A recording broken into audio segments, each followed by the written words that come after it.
मैं आपके सामने मनप्रीत सिंह। आज हमारा topic narration for Hindi medium. सो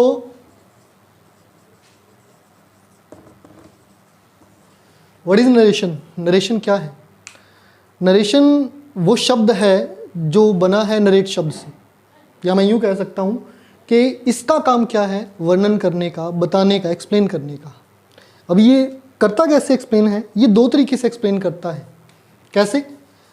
पहला तरीका इसका एक्सप्लेन करने का होता है डायरेक्ट वे में, जिसको हम बोलते हैं डायरेक्ट स्पीच। और इसका दूसरा जो तरीका है वो है इनडायरेक्ट वे, जिसको हम बोलते हैं इनडायरेक्ट स्पीच। ये दो तरीके से नरेट किया जाता है। जो डायरेक्ट स्पीच है ये दो भागों में बटा हुआ है, जिसमें इसका पहला भाग होता है रिपोर्टिंग वर्ब, और इसका जो दूसरा भाग है उसको कहा जाता है रिपोर्टेड स्पीच।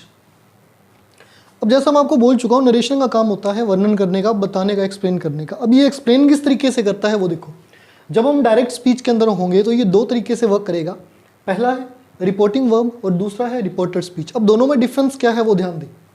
जो रिपोर्टिंग वर्ब होती है इसके अंदर ये मेन वर्ब को कंज्यूम करता है। इसके अंदर मेन वर्ब होती है जिसकी वजह से इसको रिपोर्टिंग वर्ब कहा जाता है, और इसका दूसरा काम होता है इंडिकेशन का। अब इंडिकेशन का मतलब क्या है? इंडिकेशन का मतलब है कि ये क्या करता है कि किसने किसको कहा और क्या कहा। अब ये जो क्या कहा जो होता है वो रिपोर्टेड स्पीच में होता है। अब किसने किसको कहा ये हमेशा रिपोर्टिंग वर्ब में लिखा जाता है। एग्जाम्पल देखें इन दोनों में। जैसे रिपोर्टिंग वर्ब वाला पार्ट क्या है? He says to me. अगर मैं कहूँ कि इन्वर्टेड कोमा से बाहर लिखा जाने वाला जो भाग है वो रिपोर्टिंग वर्ब कहलाता है, और जो रिपोर्टेड स्पीच है वो इन्वर्टेड कोमा के अंदर लिखा जाता है। कैसे वो ध्यान दें। He says to me, he is my friend. दोनों में डिफरेंस क्लियर है? दोनों को आप इजीली कंफर्म कर सकते हो। आपको ये इजीली पता लग सकता है कि कौन सा रिपोर्टेड स्पीच है और कौन सा रिपोर्टिंग वर्ब। दोनों में डिफरेंस फिर से बता दूं। जो रिपोर्टिंग वर्ब होता है उसके अंदर हमेशा एक इंडिकेशन का काम किया जाता है कि किसने किसको कहा। और जब बात करते हैं रिपोर्टेड स्पीच की तो इसके अंदर क्या होता है? इसके अंदर वो स्टेटमेंट आती है जो कही गई है। यही इन दोनों में डिफरेंस होता है। अब आगे ध्यान दें। जब हम डायरेक्ट स्पीच से इनडायरेक्ट स्पीच तक जाते हैं, यानी कि इनको कन्वर्ट करते हैं, तो हमें इनके अंदर बहुत सी बातों को ध्यान में रखना होता है। फॉर एग्जाम्पल, जब हम नरेशन के अंदर अपना वर्क कर रहे हैं, डायरेक्ट टू इनडायरेक्ट चेंज कर रहे हैं, तो कुछ रूल्स हैं। रूल्स जिनके अंदर सबसे पहला रूल जो होता है वो ये SON। इसको SON यानी कि सन रूल भी कहा जाता है। अब ध्यान दें, जो S है वो हमेशा फर्स्ट पर्सन के अकॉर्डिंग चलता है। अब आपको याद करवा दूं, ये जो फर्स्ट पर्सन अप्लाई होता है ये हमेशा रिपोर्टेड स्पीच में रहता है। जो फर्स्ट पर्सन होता है, या मैं यूँ कह सकता हूँ कि इस तरफ जो भी मैं पार्ट लिखूंगा वो सारा का सारा रिपोर्टेड स्पीच के अकॉर्डिंग ही रहेगा। ध्यान दें। दूसरा है O, ये हमेशा सेकंड पर्सन के अकॉर्डिंग रहता है, और जो N है ये हमेशा थर्ड पर्सन के अकॉर्डिंग ही रहता है। और आपको ये बता दूं, ये कंप्लीट पार्ट अप्लाई होता है रिपोर्टेड स्पीच में। वो कैसे? वो ध्यान दें। जब हम बात कर रहे हैं रिपोर्टिंग वर्ब रिपोर्टेड स्पीच, तो मैंने उसी के अकॉर्डिंग यहाँ पे क्या लिखा हुआ है? SON और first person, second person, third person. जो SON है ये हमेशा रिपोर्टिंग वर्ब के अकॉर्डिंग ही रहता है। कैसे? वो देखिए कि जब भी हम इसको इनडायरेक्ट में चेंज करेंगे तो हमें एक रूल ध्यान में होना चाहिए, वो है SON रूल। अब इसके अंदर मैंने आपको कहा SON और first person, second person, third person कैसे ये काम करता है ध्यान दें। जब भी हम इसको इनडायरेक्ट में चेंज करते हैं, अगर हमारा रिपोर्टिंग वर्ब का सब्जेक्ट जो भी है हम क्या करेंगे, फोकस करेंगे रिपोर्टेड स्पीच के सब्जेक्ट पर। ये ध्यान देना, ये सब्जेक्टिव पार्ट है किसका, रिपोर्टेड स्पीच का। अब सब्जेक्टिव पार्ट कौन सा है, जैसे कि यहां पर ये ही दिया हुआ है, ध्यान दें। जब हम रिपोर्टेड स्पीच का सब्जेक्ट देखेंगे जो कि किस में है, फर्स्ट पर्सन। अब फर्स्ट पर्सन कौन सा होता है, फोकस करें जिसमें है आई और वी। जब भी फर्स्ट पर्सन होगा रिपोर्टेड स्पीच का तो उसकी चेंजिंग होगी किसके अकॉर्डिंग, रिपोर्टिंग वर्ब के सब्जेक्ट के अकॉर्डिंग। और जब हम बात करेंगे रिपोर्टेड स्पीच के इसी सब्जेक्ट के बारे में जो कि सेकंड पर्सन यानी कि यू होगा, तो इस यू की चेंजिंग भी होगी किसके अकॉर्डिंग, इस ऑब्जेक्ट के अकॉर्डिंग। और ऑब्जेक्ट किसका होगा, रिपोर्टिंग वर्ब का। अब ध्यान दें यहां पर ऑब्जेक्ट कौन सा है, मी। अब इसके अकॉर्डिंग जब हम चेंजिंग करेंगे इसकी, तो ध्यान रखना जो भी आगे चेंज होगा, सब्जेक्ट आएगा, ऑब्जेक्ट आएगा, वो इसी के अकॉर्डिंग आएगा। पर कब आएगा, जब यहां पर सब्जेक्ट क्या होगा, सेकंड पर्सन होगा। जब बात करते हैं थर्ड पर्सन, इस थर्ड पर्सन के बारे में आप हमेशा ध्यान रखना, थर्ड पर्सन कौन सा है, ही, शी, इट, नेम, दे। जब ये सब थर्ड पर्सन के अकॉर्डिंग आते हैं, या मैं यूं बोलूं रिपोर्टेड स्पीच में जब ये सब्जेक्टिव फॉर्म में आते हैं, क्या, ही, शी, इट, नेम और दे, तब क्या होगा, इन सब्जेक्ट्स के आने की वजह से यहाँ पर हमेशा नो चेंज रहेगा। तो यहाँ पर ध्यान दें, मैंने आपको बता दिया कि नरेशन दो भागों में बटा हुआ होता है। पहला होता है डायरेक्ट और दूसरा होता है इनडायरेक्ट। अब ध्यान दें, डायरेक्ट स्पीच वो जिसके अंदर एक स्पीकर क्या करता है, अपनी बातों को बोलता है और दर्शकों तक अपनी बात को पहुंचाता है, मतलब कि उसके अल्फाज उसी के तरीके से लोगों तक पहुंचते हैं। पर जब इनडायरेक्ट की बात करते हैं तो इनडायरेक्ट में क्या होता है कि जो स्पीकर की वर्डिंग होती है वो कोई और बाहर जाकर किसी और को अपने शब्दों में तोड़ मरोड़ कर या फिर उसके अंदर कुछ अपना ऐड कर कर उसको कहता है। ये चीज़ क्या कहलाती है, इनडायरेक्ट।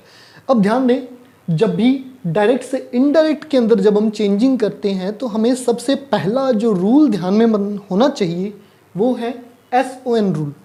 अब इस SON रूल के बारे में ध्यान दें, जब भी हमारा रिपोर्टेड स्पीच का जो सब्जेक्ट है, एक बार मैं इसको थोड़ा सा क्लियर कर दूं ताकि आपको दिख जाए।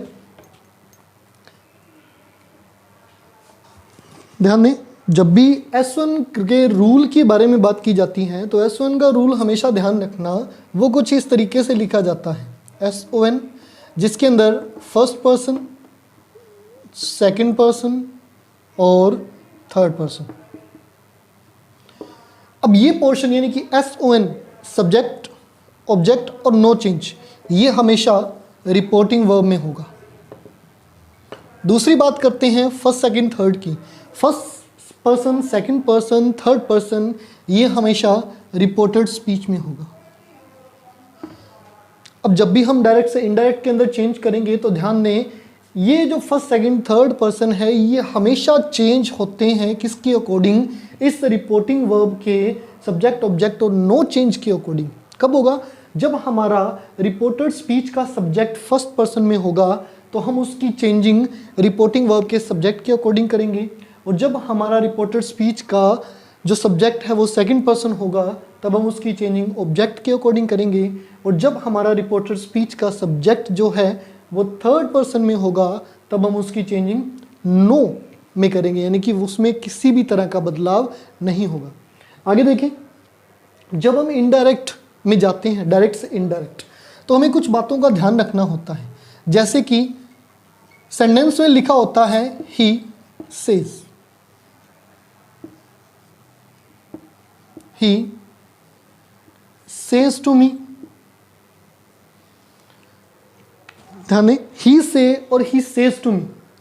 दूसरी बात, आई से और वी से टू हिम। अब इसके अंदर आपने ध्यान क्या रखना है, जब भी आपके पास रिपोर्टिंग वर्ब के अंदर सेज टू, ध्यान रखना सेज सेज टू और से या फिर से टू हो। फोकस करें, जब भी आपके पास रिपोर्टिंग वर्ब में सेज हो या सेज टू हो, से हो या से टू हो और अपने इनको इनडायरेक्ट में चेंज करेंगे तो ये किस तरीके से होगा वो ध्यान दें। जब भी सेज दिया होगा तो रिपोर्ट इनडायरेक्ट स्पीच में चेंज करते वक्त ध्यान करें, सेज हमेशा सेज में ही रहेगा। इसका कारण ये है कि ये तब चेंज किया जाता है जब इसके साथ कोई ऑब्जेक्ट दे दिया जाए, या मैं यूँ बोलूँ सेज अगर अकेला होगा तो कोई चेंज नहीं होगा, पर अगर सेज टू आ जाएगा प्लस ऑब्जेक्ट आ जाएगा तो इसकी चेंजिंग होगी टेल्स के अंदर। और कुछ इसी तरीके से और से टू भी इसी तरीके से वर्क करता है। जब हम से की बात करते हैं तो से चेंज होता है, सॉरी से के साथ अगर कोई ऑब्जेक्ट नहीं है तो वो से में ही रहता है, और से टू चेंज होता है टेल में। अब इनके बारे में एक बात और ध्यान दें, जब भी हम इनको इनडायरेक्ट में चेंज करते हैं तो हमें फोकस करना होता है कि हमारे पास रिपोर्टिंग वर्ब में से है, सेज टू है या से टू है या सेज है। अगर ये पार्ट दिया जाता है यानी कि से वगैरह इनमें से कुछ भी दिया जाता है, या यूँ बोलो ये प्रेजेंट वर्ब दी जाती है, मेन वर्ब दी जाती है, तो इसमें टेंस के अंदर कभी भी कोई चेंज नहीं होगा।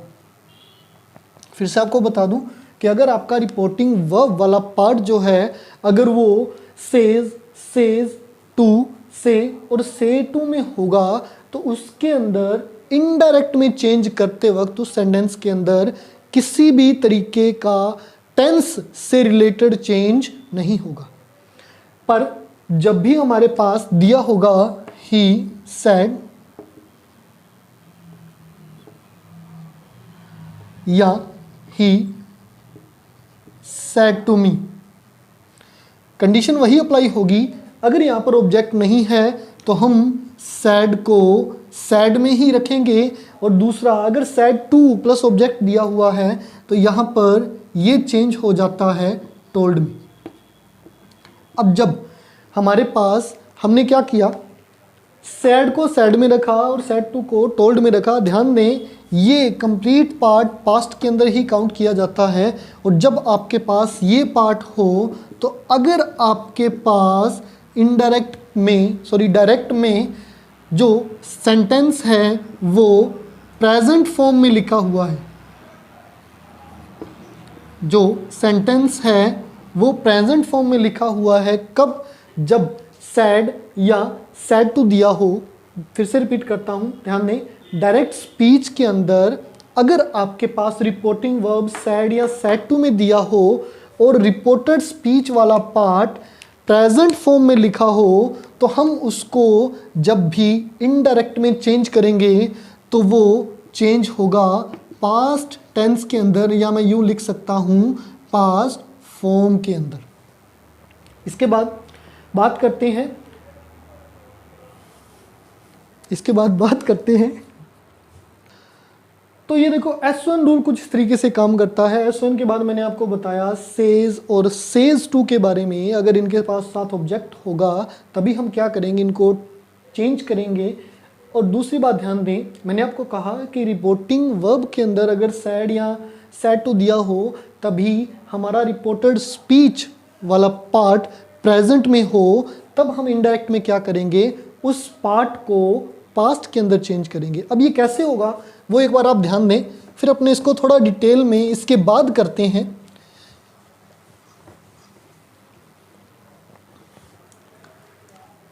जैसे फर्स्ट एग्जांपल है ही सेज टू मी। जब मैंने आपको पहले ही कहा कि जब भी हम सेज के साथ टू प्लस ऑब्जेक्ट लगाएंगे तो ये चेंज होगा इनडायरेक्ट में। वो कैसे होगा वो अभी देखें, ही टेल्स मी। अब जब हम इनडायरेक्ट के अंदर जिसको चेंज करेंगे तो ध्यान रखना टू यहाँ से हट जाएगा, और उसके बाद ध्यान दें जो रिपोर्टेड स्पीच वाला भाग है वो किसी भी टेंस में हो। जैसे मैंने यहाँ पे लिख दिया आई वॉज फाइन, तो मैंने आपको बताया कि जब भी सेज यानी कि रिपोर्टिंग वर्ब के अंदर सेज या से हो तो हम टेंस के अंदर किसी भी तरीके की चेंजिंग नहीं करते। तो ध्यान दें हमारा रूल क्या है कि जब हम इन्वर्टेड कॉमा को यहाँ से हटाते हैं तो ये रिपोर्टेड स्पीच और जो रिपोर्टिंग वर्ब है, दो सेंटेंस को जोड़ने का काम जो वर्ड करता है वो है दैट। अब इस दैट को जोड़ने की दैट का यूज़ करने की वजह से यहाँ पर क्या होगा, हम दैट के बाद हमेशा एक सब्जेक्ट का यूज़ करेंगे। अब यहाँ पर सब्जेक्ट जैसा मैंने आपको बता दिया S1 रूल, S1 रूल के अंदर मैंने आपको बताया था अगर सब्जेक्ट क्या हो, फर्स्ट पर्सन हो तो उसकी चेंजिंग रिपोर्टिंग वर्ब के सब्जेक्ट के अकॉर्डिंग ही होती है। अब यहाँ पर हमारा रिपोर्टेड स्पीच का जो सब्जेक्ट है वो आई दिया हुआ है, तो हम इसकी चेंजिंग किसके अकॉर्डिंग करेंगे, रिपोर्टिंग वर्ब के सब्जेक्ट के अकॉर्डिंग। ध्यान दें, दैट के बाद में भी हमेशा हमने सब्जेक्ट का यूज़ ही करना है। अब कैसे होगा, आई चेंज होगा ही के अकॉर्डिंग, दैट ही। हमारा रूल था कि जब रिपोर्टिंग वर्ब में से या सेज या से टू या सेज टू हो तो टेंस में कोई चेंज नहीं होगा। तो ध्यान दें, ही वॉज फाइन। ये था बेसिक सा रूल जो आपको ये हेल्प करेगा कि अगर हमारा रिपोर्टिंग वर्ब और रिपोर्टेड स्पीच किसी भी फॉर्म में हो तो आपने इनडायरेक्ट में उसको किस तरीके से चेंज करना है। अब एक एग्जांपल और देखें, अगर मैं यहाँ पर यूज़ करता हूँ ही सेड टू मी, और आगे एग्जांपल है रिपोर्टेड स्पीच में दिया हुआ है ही इज माई फ्रेंड। अब इस एग्जांपल में ध्यान दें, मैंने आपको कहा कि इसके अकॉर्डिंग तो कोई चेंज नहीं होगा टेंस के अंदर, पर जब भी सैड हो तो इसके अंदर चेंज होगा। कैसे होगा वो देखें, सैड चेंज हो जाएगा ही टोल्ड मी। जब भी हम इन्वर्टेड कोमा को रिमूव करेंगे तो यहाँ पर हम यूज़ करेंगे दैट का, और जब हम दैट का यूज़ करेंगे तो यहाँ पर यूज़ होगा सब्जेक्ट का। पर एक बार फिर से ध्यान दें, रिपोर्टेड स्पीच के अंदर जब हमारा सब्जेक्ट थर्ड पर्सन हो, जो थर्ड पर्सन क्या दिया हुआ है, यहाँ पर ही दिया हुआ है। अगर रिपोर्टेड स्पीच का सब्जेक्ट थर्ड पर्सन होगा तो हम उसके अंदर नो चेंज करेंगे, दैट ही। अब उसके बाद ध्यान दें, यहाँ पर क्या आया है, टोल्ड।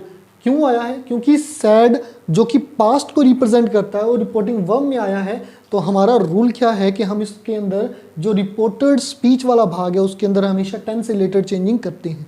अब यहाँ पर टेंस दिया हुआ है present, he is my friend, तो यहाँ पर ये चेंज हो जाएगा पास्ट के अंदर ही वॉज।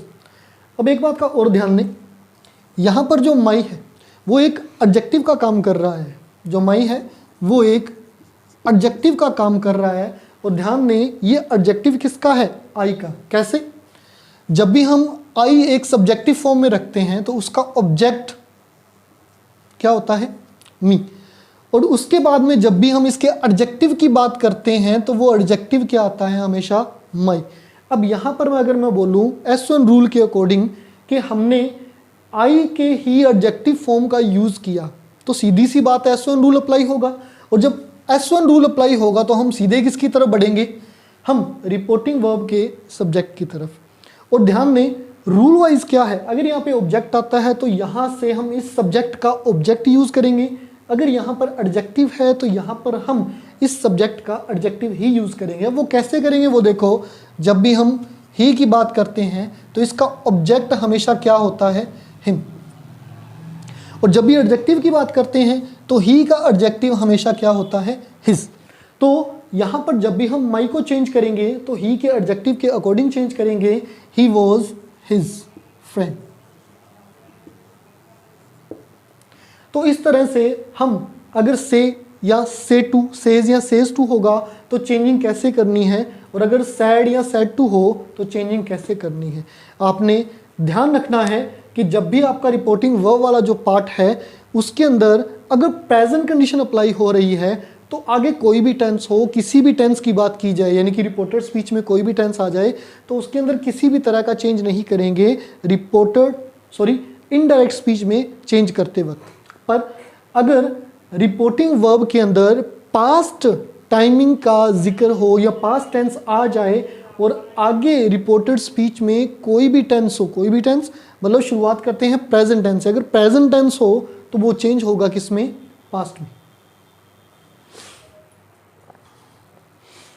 इसके बाद ध्यान दें, हमारा जो एक बैकअप पार्ट रह गया था, जो कि मैंने आपको यहाँ पर बता दिया था कि आई, मी और मई, यानी कि एक सब्जेक्ट, ऑब्जेक्ट और एडजेक्टिव, ये किस तरीके से वर्क करता है। हमारे पास जब कोई सब्जेक्ट होगा तो हमने उसको किस फॉर्म में चेंज करना है, उसका ऑब्जेक्ट क्या होगा, उसका एडजेक्टिव क्या होगा।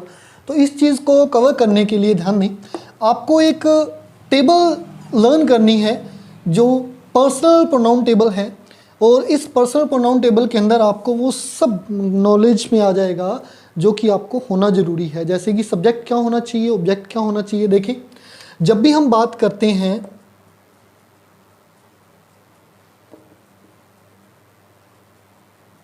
पर्सनल प्रोनाउन टेबल की, तो ध्यान दें, जैसा मैंने आपको कहा कि इसके अंदर एक सब्जेक्टिव पार्ट तो होगा ही होगा, और उस सब्जेक्टिव पार्ट के साथ एक ऑब्जेक्टिव पार्ट। इस ऑब्जेक्टिव पार्ट के बाद में हम हमेशा मेंशन करेंगे एडजेक्टिव पार्ट को, और इस एडजेक्टिव पार्ट के साथ हमेशा क्या होता है, एक पोजेसिव पार्ट, और इस पोजेसिव पार्ट के साथ एक पार्ट यूज़ किया जाता है जिसको बोलते हैं रिफ्लेक्सिव। अब इनके अंदर किस तरीके से हम चेंजिंग कर सकते हैं वो ध्यान दें। जब भी सब्जेक्ट हमारे पास क्या होगा, आई और वी, ध्यान रखना, मैं आपको पहले ही बता चुका हूँ, आई और वी हमारा फर्स्ट पर्सन है। जब भी हम बात करते हैं आई के बारे में, उसका ऑब्जेक्ट हमेशा क्या होता है, मी। और जब भी एडजेक्टिव की बात आती है तो यहाँ पर हमारा जो एडजेक्टिव होगा माई, और पोजेसिव के अंदर हम हमेशा यूज़ करते हैं माइन। पर जब रिफ्लेक्सिव की बात आती है तो रिफ्लेक्सिव हमेशा उस सब्जेक्ट से संबंध रिलेटेड ही होता है, तो यहाँ पर हम हमेशा क्या करेंगे, माई सेल्फ। उसके बाद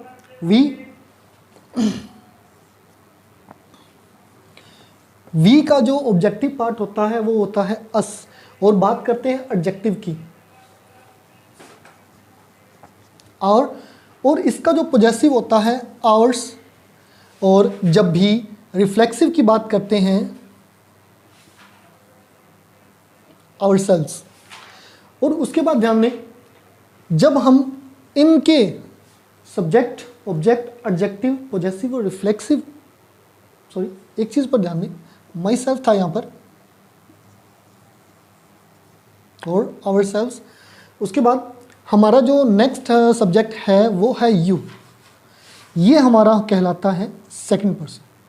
जब भी यू की चेंजिंग करते हैं तो ध्यान दें, यू का ऑब्जेक्ट हमेशा यू ही रहता है, और जब भी यू का एडजेक्टिव आता है ये योर, और पोजेसिव जो होता है वो योर्स के अंदर लिखा जाता है।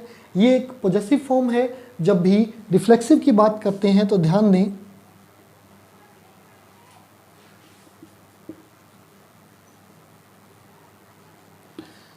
ये दो पार्ट में लिखा जाता है, योर सेल्फ और योर सेल्व्स। अब ये क्यों लिखा जाता है, क्योंकि यू कोई डेफिनेट सब्जेक्ट नहीं है। डेफिनेट सब्जेक्ट नहीं है, क्यों नहीं है, क्योंकि हम इसके अंदर एक ग्रुप को भी रिप्रेजेंट कर सकते हैं, एक सिंगल पर्सन को भी रिप्रेजेंट कर सकते हैं। इसीलिए योर सेल्फ और योर सेल्व्स ये दोनों फॉर्म में लिखा जाता है। उसके बाद बात करते हैं ही। यहाँ पर जब हमारा ही एक सब्जेक्टिव फॉर्म में होता है तो इसका एक ऑब्जेक्टिव फॉर्म, फॉर एग्जाम्पल देखें, him, adjective form his, possessive form his, और जब भी रिफ्लेक्सिव फॉर्म की बात करते हैं तो हिम सेल्फ। नेक्स्ट है शी। शी के अंदर ध्यान दें, ऑब्जेक्टिव फॉर्म हर, एडजेक्टिव फॉर्म हर, पोजेसिव फॉर्म हर्स, और रिफ्लेक्सिव फॉर्म होगी हर सेल्फ। नेक्स्ट दे। ऑब्जेक्टिव पार्ट इसका होगा देम। एडजेक्टिव पार्ट की बात करें दियो। पोजेसिव पार्ट जो होगा इसका दियर्स, और रिफ्लेक्सिव पार्ट होगा देमसेल्व्स।